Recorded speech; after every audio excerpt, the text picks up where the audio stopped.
the church, please, sorry, I think I missed Leah, so please someone send Come on, Leah. sorry about that. But please send the message out, the lesson out to all the different people that are new or visiting here today, just so we can follow along.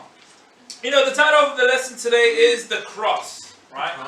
As we've been going through the first principle studies, the cross is one of these basic Bible studies that we do with every single person in the church. So if you're new visiting here today, you know, this is what we're going to be talking about tonight, but it's what we normally teach people, which is one of the basics that we often miss. And before we do get into it, let's start off in a quick word of prayer, right? Amen. Father God, thank you so much for this time, Lord. I really do pray that you help us really connect to the cross, connect to everything that Jesus went through, Father, and help us just really have the wisdom and understanding to really motivate ourselves to live for Him. Thank you for all that you do. In Jesus' mighty name we pray. Amen. Amen. You know, this study is probably one of the most, if not the most, important study in all of the Bible studies we do with people. Because when we study the Bible with people, people are either in one of two categories, right?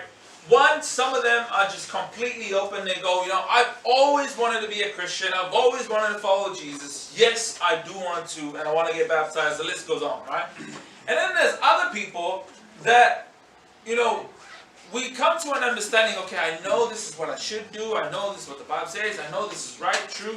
But I know I should do it, but I don't really want to do it. Right? This study is very helpful for getting people from a point of, I know I should do it, but I don't want to do it, to I really, really want to do it right now. And you know, sometimes as a disciple, you know, there are times where you don't want to be a disciple. Right? There are many times where you feel like, man, I just want to give up. But then in your head, you know, no, that's not right. And then we go searching for answers like, man, where do we really go back to? And we always end up going back to the cross. You know, and that's why we have communion every single Sunday.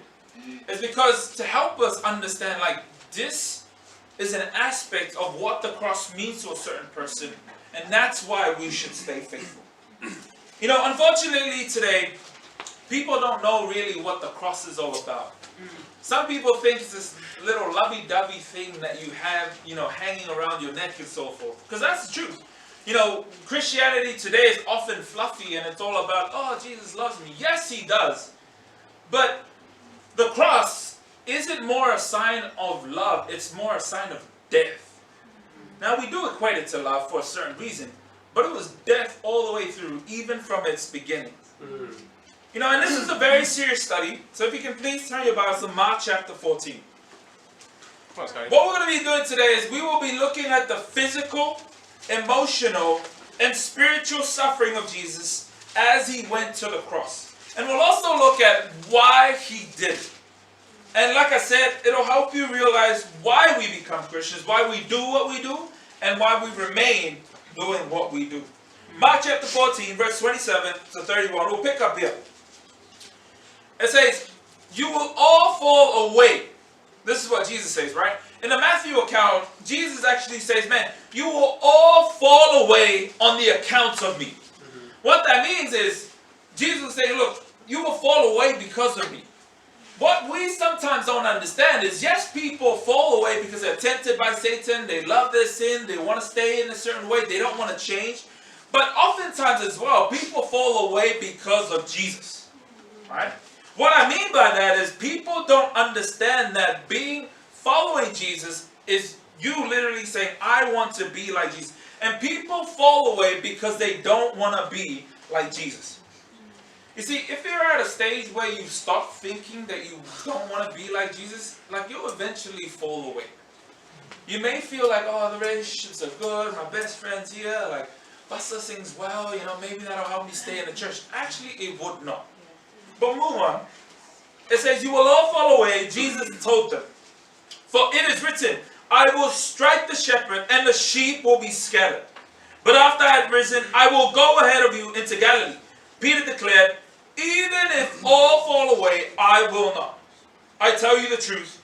Jesus answered, today, yes, tonight, before the rooster crows twice, you yourself will disown me 3 times.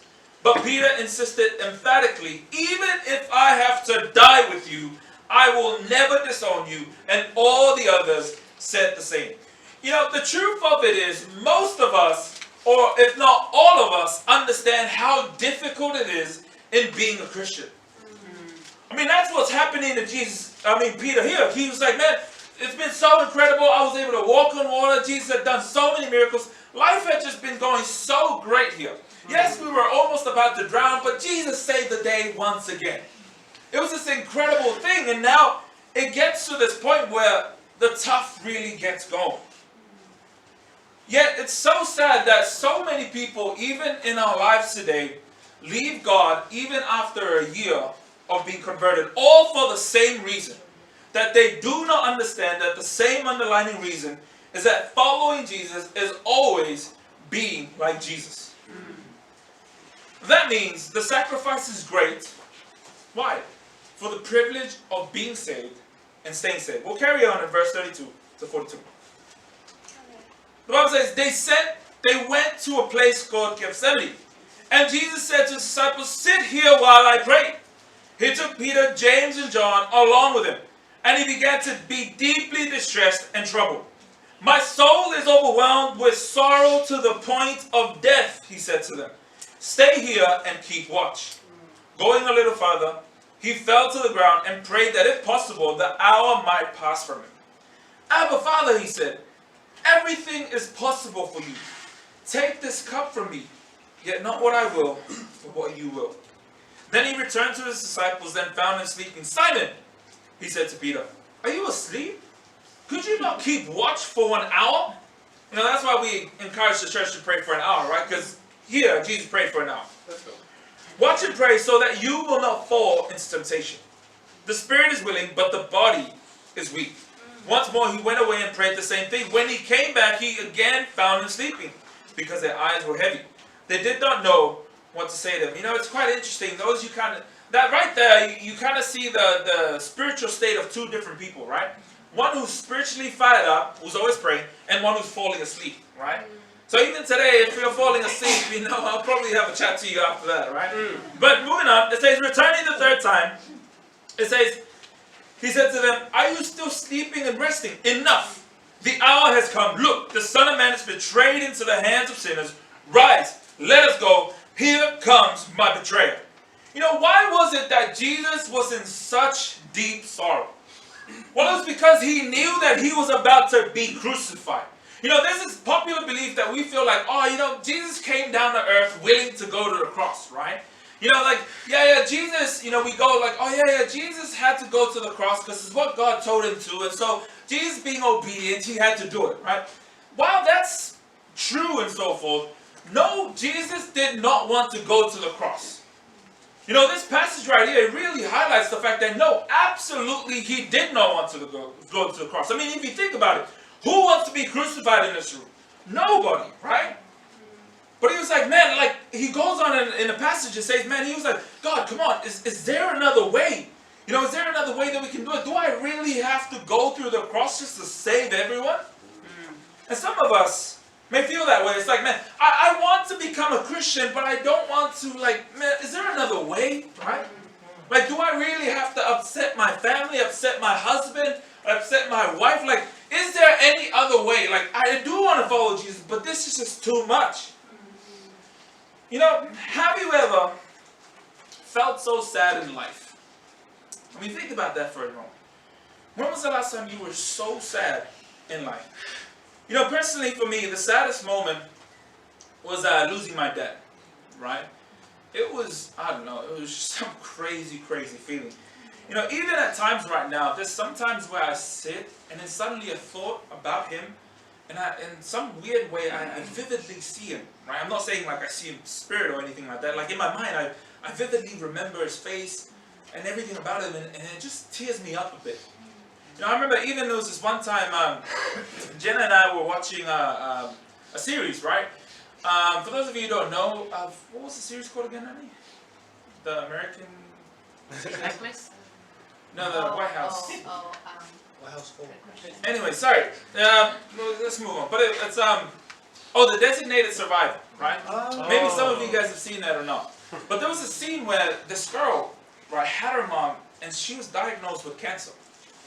And I kid you not, there was a scene where like the mom was dying, and the girl just couldn't stop crying. And there was this moment where she just started, you know how when you cried so much, you started like, like you sort of lose breath, or even like it's almost like you go on kind of like this jump start phase where it's almost like you're laughing, but no, you just can't hold yourself out from tearing. And I remember just sitting in that time, and if you know me, I'm not an emotional person, right? Like, I don't really cry in anything or whatsoever. Like, yeah, I feel things, and yes, I understand certain things, but I don't really cry through a movie, right? Like, a movie, it's just a movie. But somehow, like, this woman was crying in front of her mom, and I just ended up bursting into tears. Because I was just like, I really, really deeply connect with her pain. It's like, man, it's the craziest thing ever. And then, I appreciate my wife. She's a great comforter. She started crying with me. I'm like, I don't know if I should comfort her or should I just cry myself? But it was just, I really connected with this woman on a deep level. I know it's just a series, but it's just like, man, I feel her pain. Even with that, I've had many times in life where I've sat in dark rooms crying, whether sucking my thumb, or maybe even outside in the stars under a tree or in the bush, just crying. Because I feel like I don't feel loved. I feel like I've been mistreated. But I swear that I don't know any time where I felt so sad to the point of almost dying. I mean, here it almost seems like Jesus. Maybe for some of us, you remember the time when you felt suicidal. Well, Jesus was feeling that at this time. You see, Jesus knew what he had to do, but didn't want to do it. And what was the solution? It was prayer. Yeah. It was prayer. You see, there's a saying we have in the kingdom that those who pray stay. The meaning of that is the difference between those who stay faithful and go to heaven and those who fall away is prayer. Right. Yeah. And you can tell, like, even here, he in the beginning, he's like, I just don't want to do it. And he goes back once, goes back twice, 3 times, and then he comes and he's like, let's go, I'm ready. There was this real resolute heart change. He was like, man, I'm ready, let's go. Here they come, let's go meet them. Even looking at this passage, right? Jesus was let down by his friends. I mean, how do you think he would have felt? If there's anything that really, really discourages me, or that motivates me to do something, is being let down by someone, especially a friend. Maybe some of you can relate to that. But even small things like, if I set up a time with a friend or someone, and if they don't show up, like I normally don't text them or call them because I'm like, man, I just feel hurt now. You know what I mean? Like I just feel so let down. Like I'm here and you're not. Like, I don't know. It just really, really hurts me.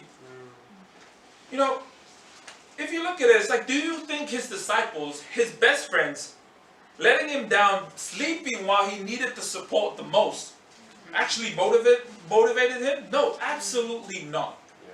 Yeah. The truth is, I've been hurt, and this might be true for all of you guys who are disciples. I've been hurt more by disciples than any other non-Christian there is. Sometimes I feel like I've been hurt more by disciples than even my own family. The reason being is because I have more expectations on disciples because of the standard we live, right? And there's been times, even when I was in Sydney, I was in the church of just multinational people. There was Chinese, there was only one islander, she was Cook Islander, and everyone else was Chinese and American or some sort of South American background and so forth. And I just got to the point where I just felt so hurt. I was just like, man, I just want to go back home. I just want to go back home to my family. Like, these people don't get me. It's like, man, it's just so tiring. But you see, like Jesus, instead of being bitter, being sinful, and making excuses for why we sin, I decided, you know what? No, I'm going to accept them. I'm going to accept them. I'm going to love them. I'm going to pray for them. Why? Because Jesus did not make any excuses. Yet why did Jesus do all of this? Because he loved us. I believe it's because Jesus knew that if he did not die, no one else would have the chance to change. Now, I believe if Jesus didn't die, I would have still been stuck in my past. I would have been stuck watching pornography. I would have been stuck, sleeping, with women and maybe even getting a girl pregnant and then asking them to abort the baby, committing murder. Like all of these different things. Like I would have, like many people today, would have been stuck. But I needed someone to really say, look, I've been through worse than you, but I will stick through it with you. It carries on in verse 43 to 51. 43 to 51. Just as he was speaking, Judas, one of the 12, appeared. With him was a crowd armed with swords and clubs, sent from the chief priests, now the teachers of the law, and the elders. Now the betrayer had arranged a signal with them. The one I kissed is the man. Arrest him and lead him away under guard. Going at once to Jesus, Judas said, Rabbi, and kissed him. The man seized Jesus and arrested him. Then one of those standing near drew his sword and struck the servant of the high priest, cutting off his ear. Am I leading a rebellion, said Jesus, that you have come out with swords and clubs to capture me? Every day I was with you, teaching in the temple courts, and you did not arrest me. But the scriptures must be fulfilled. Then everyone deserted him and fled. A young man, wearing nothing but a linen garment, was following Jesus. When they seized him, he fled naked, leaving his garment behind. Think about it. How would you feel if we were at this room and then all of a sudden, let's just say Frank, right? Because Frank is this inspiring brother that everyone's just been so inspired about in the past 2-3 weeks, right? Imagine if Frank came with all of his Vodafone co-workers, right? All of a sudden just busted into the room and you see a bunch of his colleagues coming in with knives and clubs, right? And then imagine even further that you were Frank's best friend. And Frank here is coming and he looks at you and then he comes and kisses you, right? And the moment he kisses you, his friends just, bust right through, they push right through, they drag you, beat you, then they drag your body on the road and take you wherever they want to take you and they just continue on beating you. Like, how would you feel at that time? It's one thing to be betrayed, but it's another to be betrayed in a kiss. That's like really stabbing a person. And then not only that, just really turning the knife, right? Like it's seriously painful. Especially the fact that here, we know that Jesus had given his heart completely to Judas. In Matthew 26, it says that Jesus looked at, you don't have to turn there, but Jesus looked at his disciples and went, hey, one of you guys is going to betray me tonight.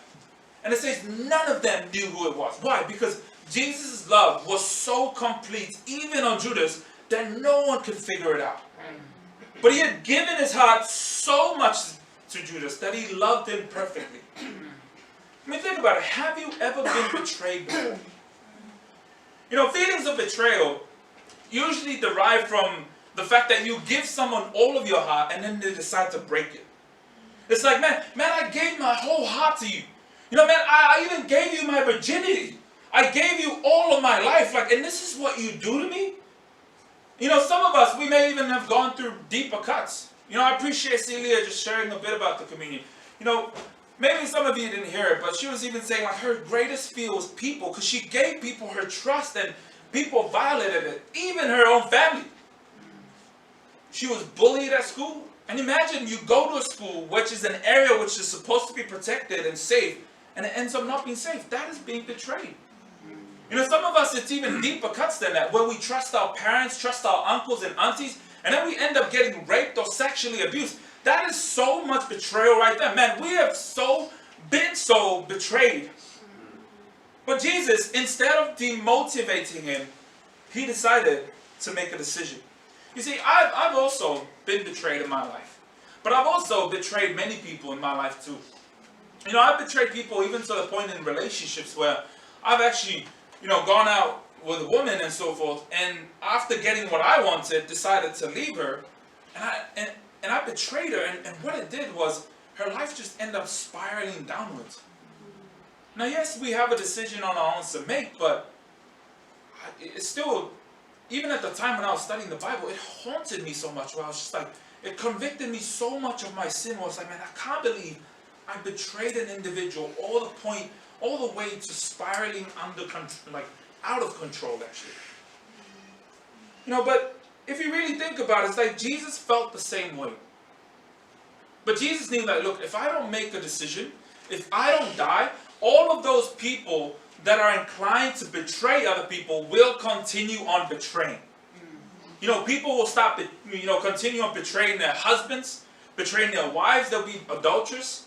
They'll even betray their kids when it gets tough. They'll betray their responsibilities.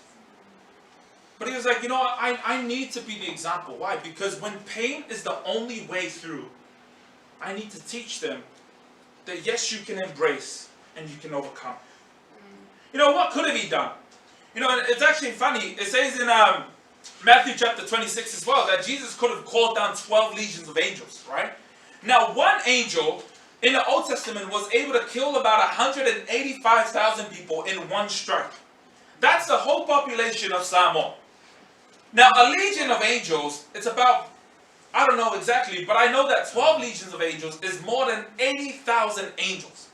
And Jesus is like, man, I could have called down anyone and just obliterated mankind.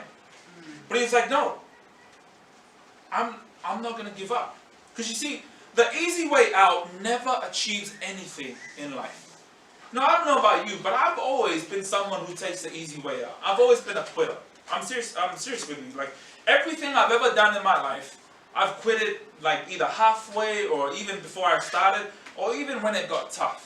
When a relationship got tough, I was like, not me, right? Like, I'm sorry. When there's an argument, I wouldn't really resolve it. I'm like, no. When someone like disrespects me or does something to me, it's like, I'm not going to call them back, or, I just feel so hurt. Like, even, it's funny, growing up as well, I played piano, right? And I got to the point where I was actually enjoying it and actually doing good. And then I quit that as well. Because I was just like, man, it's just too tough. There were even times when I was growing up, people were like, man, you have the talent. You are very talented in sports. Like, you could actually really make it on a national level in terms of the skills you have and the talent and so forth. But, like, I never really had the heart to really proceed on and train like I had the talent. And they really put it into practice. Why? Because I always wanted to quit. Because I was that much of a quitter. Maybe you feel the same way. You see, Jesus did not do that. Jesus didn't take the easy way out. Right. You see, when I see Jesus, I see a hero, right? Not a hero with big muscles and good looks and nice hair. A hero with a big heart saying, look, I will never quit on you. And that's why I follow him. Carries on in verse 53 to 65. Come on, Scotty. It says, they took Jesus to the high priest, and all the chief priests, elders, and teachers of the law came together. Peter followed him at a distance right into the courtyard of the high priest. There he sat with the guards and warmed himself at the fire. The chief priests and the whole Sanhedrin were looking for evidence against Jesus so that they could put him to death. But they could not find any. Many testified falsely against him, but their testaments or statements did not agree. Then some stood up and gave the false testimony against him. We heard him say, I will destroy this man-made temple, and in 3 days will build another, not made by men. Yet even their testimony did not agree. Then the high priest stood up before them and asked Jesus, are you not going to answer? What is this testimony that these men are bringing against you? But Jesus remained silent and gave no answer. Again the high priest asked him, are you the Christ, the Son of the Blessed One? I am, said Jesus. And you will see the Son of Man sitting at the right hand of the Mighty One and coming on the clouds of heaven. The high priest tore his clothes. Why do we need any more witnesses? He asked. You have heard the blasphemy. What do you think? They all condemned him as worthy of death. Then some began to spit at him. They blindfolded him, struck him with their fists, and said, prophesy. And the guards took him and beat him. Here, Jesus knows that in order to really save mankind, he's got to go to the cross, right? But if you really think about it, sometimes we do things for certain reasons. Like, for example, I remember thinking to myself, man, if I don't get saved, my family's never going to get saved. I need to become a Christian, right? And he sort of asked the question, like, who is Jesus doing it for? Maybe it was for his friends, right? But then his friends abandoned him. And it's like, oh, man. But maybe it was for these religious people. And then what we see here is that these supposed religious or supposed spiritual people, these guys were supposed to be the representatives of God on earth. And yet what they're doing is they want to kill him. Imagine being in that cult, right? Imagine you being in that cult, and these people that you've trusted to be the most spiritual, they look at you and they go, kill him. And then people start shouting, and it's like, kill him, beat him, rip his head off. Like seriously, like crucify him, crucify him. Like he deserves not to live. But then it says, they start spitting at him. Growing up, I always tell people this. There are two things that gets me so worked up and mad that I don't care how big the person is, but I will always be willing to fight, right? There's only two things. I was someone that was afraid of size. Like if someone was bigger than me, I'd try to be friends with them so they don't have to beat me up. You know what I mean? Some of you are laughing because you did the same thing. But, I was always afraid. But there's two things that I'm just like, no, there's no way. I'm just going to beat this guy up. I don't know if I can, but I'll do the best that I can. Number one is when you say something about my mom, right? I mean, in Samoa, we always say, oh, look at things like that, right? But saying something against your mom, like, that is an insult. So you just cross the line. Another thing is spitting on someone. Like, if someone spat on me, I'm just like, man, there's just something so degrading about that. It's like disgusting. Not because it's spit, but it's the action or just the form. It's just the disrespect. It's crazy, And it gets you so worked up. For me, it's just like, man, enough. I can't stand it any longer. And then it says that the cowards, they ended up blindfolding him. All right? I believe the reason why they were blindfolding him because they didn't want to look into the eyes of the guy they were killing. I mean, there's no reason to blindfold. They already had him tied up, but they were like, no, let's blindfold him so he doesn't see us, the person really punching him and spitting on him. Let me ask you, if you had been so let down, would you have still died on a cross if you were Jesus? Because I know I wouldn't. I mean, after being let down by my friends, let down by my family, holy heck, there's no way I would. Even the most spiritual people in the country and being let down by them, I say, no, I wouldn't do that. I love my family, right? But often people tell me, like, why is it that sometimes the decisions you make go against it? Look, I love my family. I appreciate what my mom has done, what my dad has done, what my family have done for me, but no one will ever love me in the capacity that Jesus has. And that's why I'm still a Christian. In Mark chapter 14, verse 66 to 72, it carries on, and it says, while Peter was below in the courtyard, one of the servant girls of the high priest came by. When she saw Peter warming himself, she looked closely at him. You also were with that Nazarene Jesus, she said. But he denied it. I don't know or understand what you are talking about, he said. And he went out into the entryway. When the servant girl saw him there, she said again to those standing around, this fellow is one of them. Again he denied it. After a little while, those standing near said to Peter, surely you are one of them, for you are a Galilean. He began to call down curses on himself, and he swore to them, I don't know this man you are talking about. Immediately the rooster crowed the second time. Then Peter remembered the word Jesus had spoken to him. Before the rooster crows twice, you will disown me 3 times. And he broke down and wept. When Peter was asked, man, do you know Jesus? He was like, man, heck no. I don't even know this guy. In Luke 22, it says that in the last denial, Peter looked over, and Jesus actually looked over and saw Peter right in the eye. And then he left and wept bitterly. You see, even Jesus' best friend was too pathetic and weak to even be strong to save and have some support, And we may think, oh man, I can't believe that Peter did that, right? The truth is, that's us too. It's like, oh, it's too hard, right? Like we sometimes complain about, man, this is too much. Do we really have to share our faith and so forth? Let me tell you something. Being a Christian in Samoa is not hard at all. It really isn't. I was even talking to a brother yesterday, and he was just telling me about how much he has to do, or a lot. And I challenged him to it, and I was just like, no, you do not. You do not have a lot going on. It's like, there's nothing you really do here in Samoa. Like, yes, you have the hours and so forth, but there's always time. And in the same way with Christianity being hard, no, it's not hard. Like, yes, it does get difficult, but let's just be honest, guys. We're not in India. We're not in the Middle East. We're about to send a mission team out to Baghdad, Afghanistan. That's hard. Yeah. Even here in the islands, man, Papua New Guinea, that's hard. Right? So, whenever we think it's too hard, we should always be ashamed of ourselves. Yeah. But see, Jesus knew how weak we can be. He knew that if I just go to the cross, maybe that'll help them have the strength to not be weak as they are. It was because he loved us. You know, Mark 15, we'll carry on in verse 1 to 15. Come on, Scotty. It says, very early in the morning, the chief priests with the elders, the teachers of the law, and the whole Sanhedrin reached a decision. They bound Jesus, led him away, and handed him over to Pilate. Are you the king of the Jews? Asked Pilate. Yes, it is as you say, Jesus replied. The chief priests accused him of many things. So again, Pilate asked him, aren't you going to answer? See how many things they are accusing you of? But Jesus made no reply, and Pilate was amazed. Now it was the custom at the feast to release a prisoner from whom the people requested. A man they called Barabbas was in prison with the insurrectionists who had committed murder in the uprising. The crowd came up and asked Pilate to do for them what he usually did. Do you want me to release to you, king of the Jews? Asked Pilate, knowing it was out of envy that the chief priests had handed Jesus over to him. But the chief priests stirred up the crowd to have Pilate release Barabbas instead. What shall I do then with the one you call the king of the Jews? Pilate asked them, crucify him, they shouted. Why? What crime has he committed? Asked Pilate. But they shouted all the louder, crucify him! Wanting to satisfy the crowd, Pilate released Barabbas to them. He had Jesus flogged and handed him over to be crucified.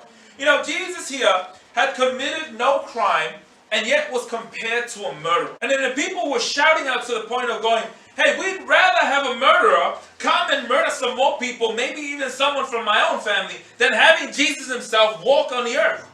Like life is a waste to this man.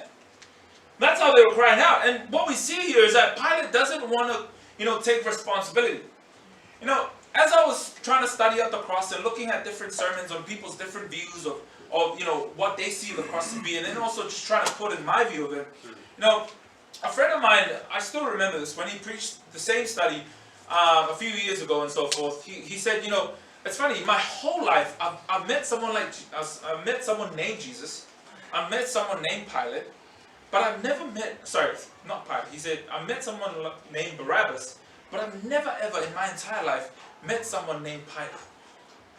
Right? He's like, I met Barabbas, Jesus, whoever sold John, James, but I've never met anyone like Pilate. And then I sort of kind of just laughed under my breath because I was like, oh, I've actually met someone named Pilate. Right? And there was only one person out of the many Jesuses and Barabbas that I've heard, right? But there's just something about this name Pilate where it's just like, it just represents some sort of cowardiceness. Where it's like, man, when he wasn't like, oh, well, look, I'm not going to kill him, but look, I'm just going to wash my hands because you guys are the ones that killed him. But he had a decision to make whether either to free Jesus or not. You see, sometimes we feel like, okay, well, I'm not joining this church, or I'm not following all of Jesus' commands, but I still love Jesus, or Jesus still loves me. No, it isn't. No, it isn't. It's the same as you denying Jesus. Often people go, oh, the Antichrist, right? They're going to preach against Jesus and so forth. No, even you living a life that is not like Jesus, that is being the Antichrist. It's the same thing.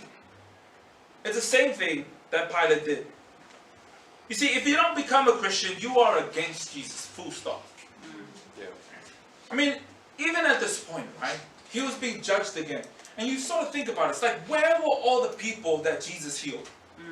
Right? Where were all the people that Jesus helped?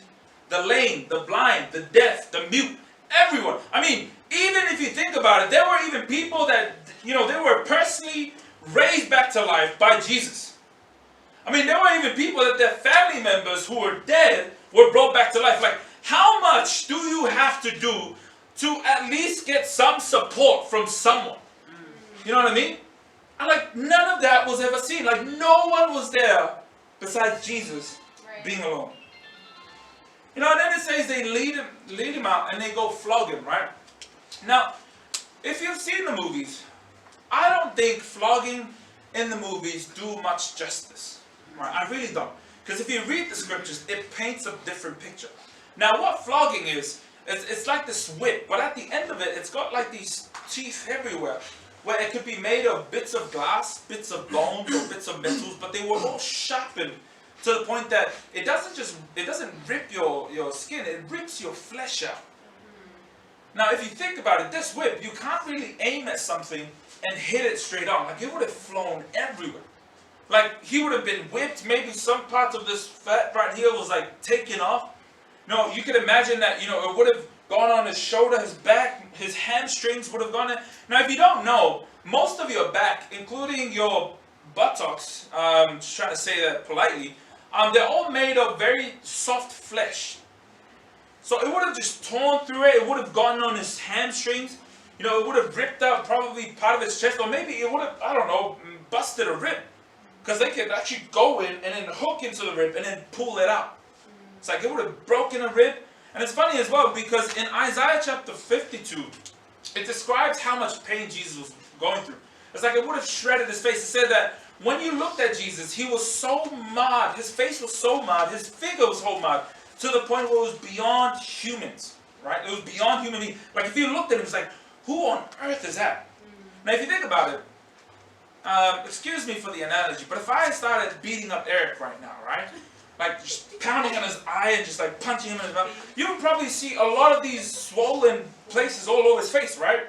But you would see his hair and go, okay, that's Eric. He's got gray hair, right? But the Bible says that, man, like when Jesus was tortured, it was beyond that. So you can imagine it probably would have ripped his head out, like maybe part of his skull. Like probably part of his hair would have gone out, ripped his face, maybe even popped an eyeball. Like it would have been that bad that people were like, man, who on earth is that? It's like that is not a human being. Not only his face, but figure, it was all messed up. You know, and in every strike you could have wondered, it's like, what would have Jesus been thinking? You know, maybe he could have been like, man, oh God, please help me. God, please help me. Like, this is just too much, you know. Or maybe he could have been like, man, you know, like enough, right? Like this, at every time the lash goes down, because they say that they whip you like 39 times. Now it's interesting as well because in those times with the Roman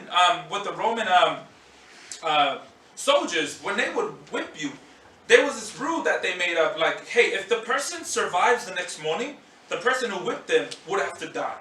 So there would be no Roman soldier that would ever feel sorry for this person, because if they survived the next morning, they would die. And so they would use all of those 39 whips every single time going, I've got to make sure this person dies by tonight. So there is no holding back. Even if every flesh has been torn out, I'm going to go again. Like maybe going to his head, maybe going to his neck. And it goes down time and time again. You know, maybe Jesus would have felt like in his mind, like enough. Like enough. Like, who am I really doing this for? It's like, is it Peter? He just left me. Right? Is it my family? They're not here. Like, is it my friends? Like, well, Peter, James, and John, like, all those guys have left me. Like, God, give me a reason to continue on. Right. It's really, like, what reason do I have to continue on? But I think that somewhere in his heart, he would have realized, look, if there is no sacrifice, there is no hope. You know, we would have been thrown into so many different beliefs if it weren't for Jesus. Maybe for some of us, we would have stuck in our culturalism. Catholicism, you know, communism, materialism, on all the false doctrines. All of these people or such organizations have genocided thousands. Yeah. That would have been our great hope if it weren't for Jesus. Carry on in verse 16 to 20. It says, the soldiers led Jesus away into the palace. That is the praetorium. And called together the whole company of soldiers. They put a purple robe on him, then twisted together a crown of thorns and set it on him. And they began to call out on him, Hail, King of the Jews! Again and again, they struck him on the head with a staff and spit on him. Falling on their knees, and they paid homage to him. And when they had mocked him, they took off the purple robe and put his own clothes on him.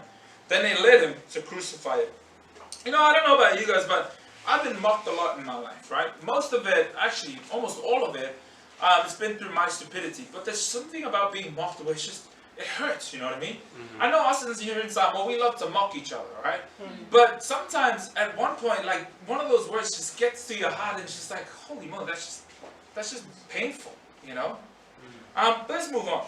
You know, in verse 21 to 32, it says, a certain man from Cyrene, Simon the father of Alexander and Rufus, was passing by on his way in the country, and they forced him to carry the cross. They brought Jesus to the place called Golgotha, which means the place of the skull. And they offered him wine mixed with myrrh, but he did not take it. And they crucified him. Dividing up his clothes, they cast lots to see what each would get. It was the third hour when they crucified him. The written notice of the charge against him read, the King of the Jews. They crucified two robbers with him, one on his right and one on his left. Those who passed by hurled insults at him, shaking their heads and saying, So, you who are going to destroy the temple and build it in 3 days, come down from the cross and save yourself. In the same way the chief priests and the teachers of the law mocked him among themselves.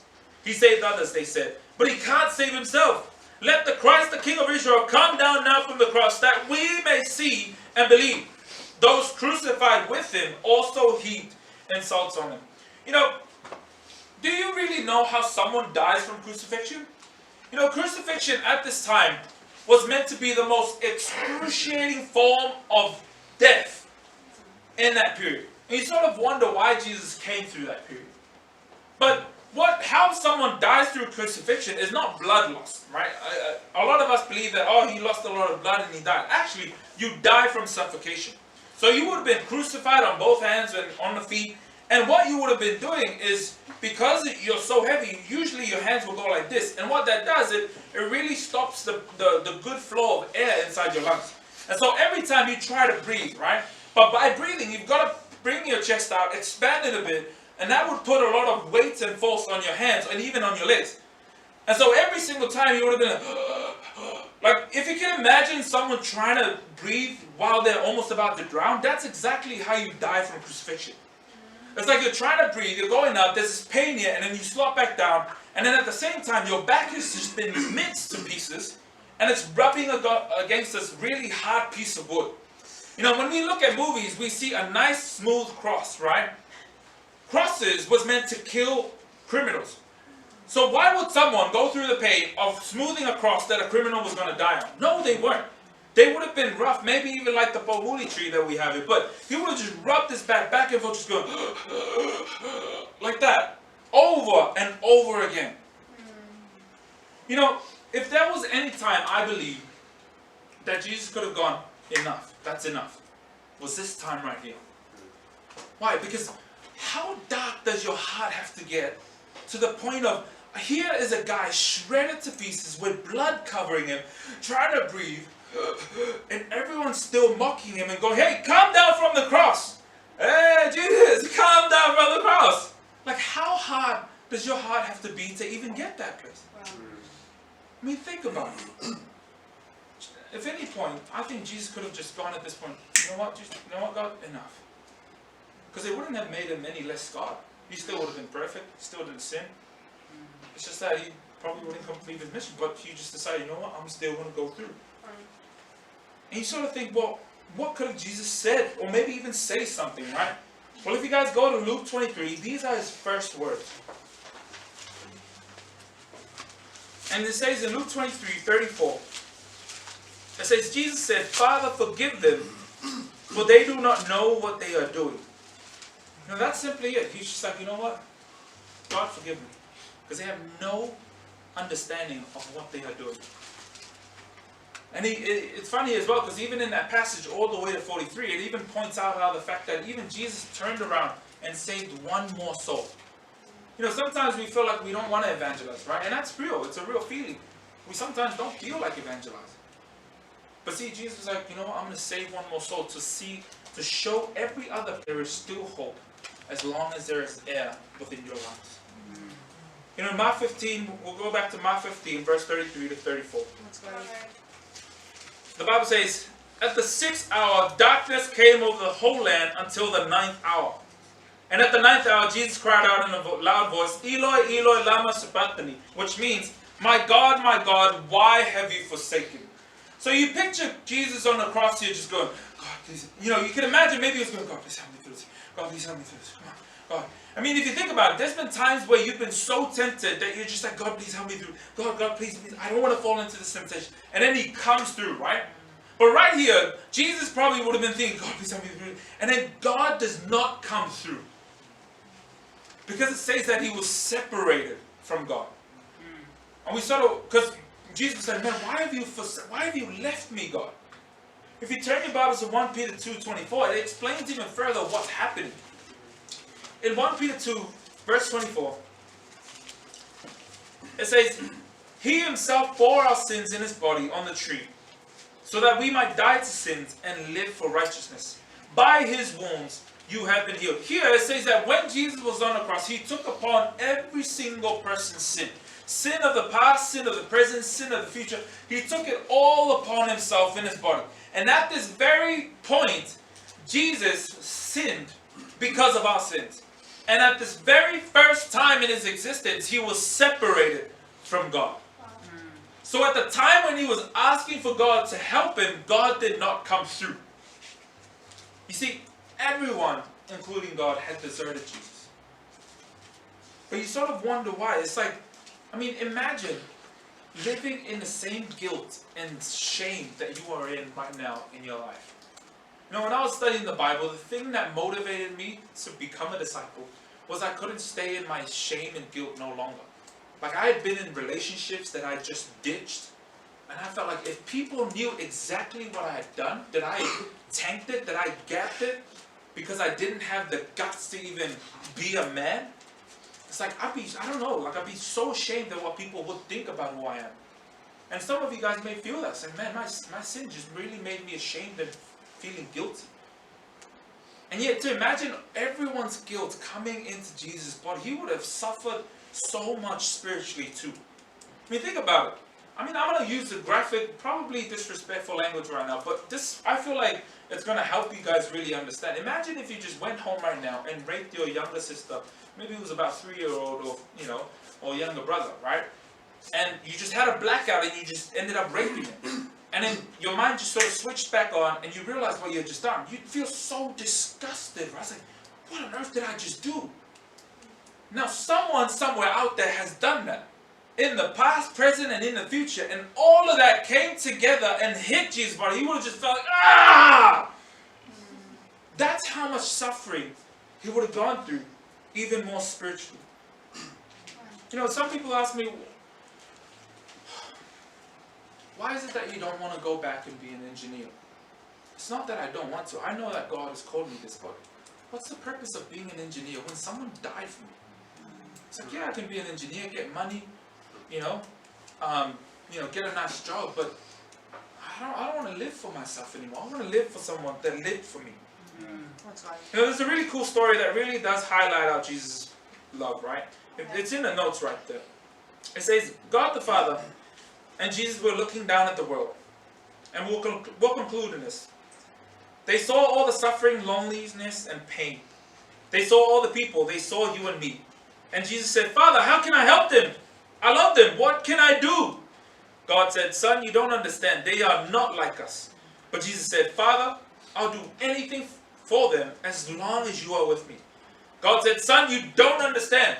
The only way to help them is if you go down to the earth yourself. You'll have to live like a man, eat like a man, be dirty and tired and sick like a man. Jesus said, Father, I love them. I'll do anything as long as you are with me. God said, Son, you don't understand. The people will laugh at you and reject you. Your own family will think you are crazy. Your followers will desert you in the end. You'll be all alone. But Jesus said, Father, I'll do it as long as you are with me. God said, Son, you don't understand.